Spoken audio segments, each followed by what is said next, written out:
Maintenant, toujours dans la modification des esquisses, on va voir les fonctions symétrie et répétition. Alors, symétrie, par exemple, je me suis fait un rectangle. Vous pouvez faire la même chose que moi. Là, je vais mettre des dimensions, par exemple, 15 mm par 10. Mon rectangle est fait. Là, je vais aller sur symétrie des entités. Mais là, on voit sur le schéma, ici, qu'on voit apparaître, il y a une ligne de symétrie. Fait qu'on va venir se créer à l'endroit voulu. Ici, on a les lignes. On a ligne de construction. Ça nous sert à ça. On peut la faire droite, par exemple. Puis là, on va faire symétrie des entités. On va, là, en ce moment, il y a la ligne 5, c'est pas celle-là qu'on veut. Je sélectionne. Attendez, on recommence.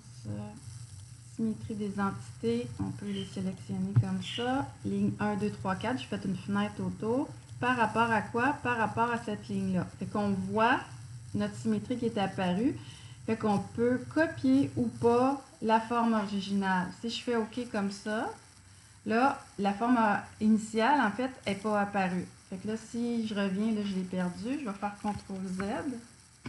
Donc, si je refais symétrie, je prends les entités que je veux copier. Par rapport à quoi? À la droite. Là, si je veux tout garder, je vais sélectionner copier. OK. Et on a l'autre côté qui est apparu, notre symétrie. On pourrait la faire aussi à angle. C'est pas obligé d'être une horizontale ou une verticale. Je vais revenir en arrière avec CTRL-Z. Là, je vais plutôt me faire une droite de construction, mais inclinée. Fait que là, symétrie. Ma sélection était déjà là. Il faut faire attention à ce qu'on sélectionne. Hein. Ma droite de construction était déjà sélectionnée. Fait que ça m'aurait créé un problème. Fait que entité à symétriser, c'est mes 4 lignes. J'ai fait une fenêtre autour. Par rapport à quoi? Fait qu'ici, on a comme c'était un miroir. Au niveau de sa symétrie, là, on a fait la même géométrie, mais le miroir, là, c'est par rapport à la ligne qui est là. La ligne inclinée. Ça, c'est pour symétrie. Je reviens en arrière. Fait qu'il faut se faire, en conclusion, il faut se créer notre propre axe de symétrie. Là, je reviens en arrière. Je vais faire une répétition linéaire maintenant. Fait que je clique sur répétition linéaire. Là, ici, selon x, je veux savoir, ça va être quoi la distance d'un carré à l'autre. Fait que, mettons, en x, on regarde ici la boussole, en x, c'est à l'horizontale. Donc, du coin là à l'autre coin que je vais reproduire plus loin, ça va être de combien? Fait que moi, je veux qu'il y ait 15 de large pour mon rectangle, 15 de libre entre. Donc, ça va être à 30. Fait que je vais mettre ici une distance de 30. Combien j'en veux? À l'horizontale, moi, je vais mettre 4 petits rectangles total que je veux avoir. Maintenant, ici, dans l'autre direction, en Y, à la verticale comme ça, j'en veux 3. Puis là, à ce moment-là, vu que j'en ai mis 3, il y a une distance possible qui apparaît. Je vais faire la même chose. Ici, c'est 10, fait que je veux 10 d'espace. Fait que c'est vraiment de coin à coin. La distance que je vais mettre, c'est 20 total. Le décalage va se faire. 3 entités à répéter. Entité à répéter.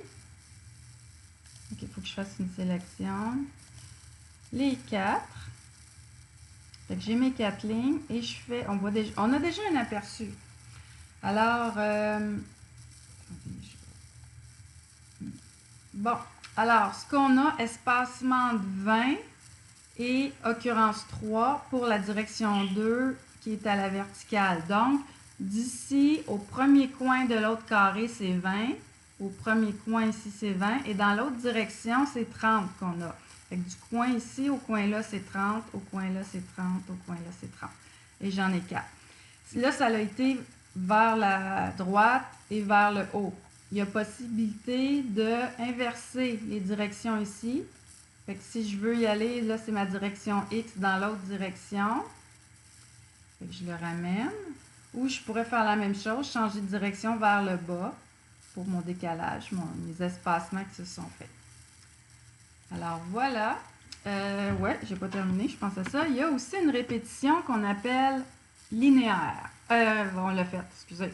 Répétition circulaire. Fait que là, ça va être autour d'un cercle. Fait que qu'est-ce qu'on va prendre?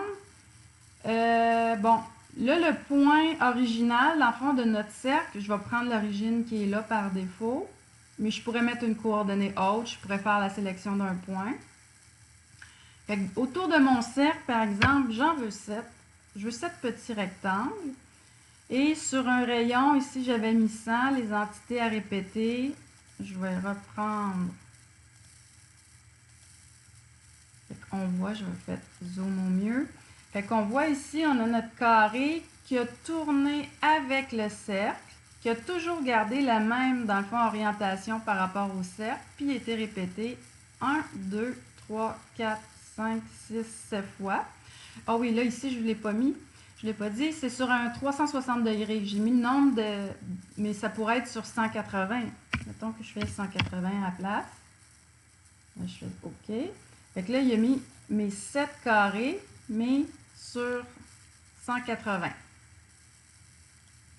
Fait que ça, c'est la répétition circulaire. Elle peut être très pratique pour faire des patrons de trous circulaires. Bon, là, je les ai fait carrés, mais souvent, ils vont être ronds eux autres aussi. Alors voilà, c'était symétrie et les répétitions.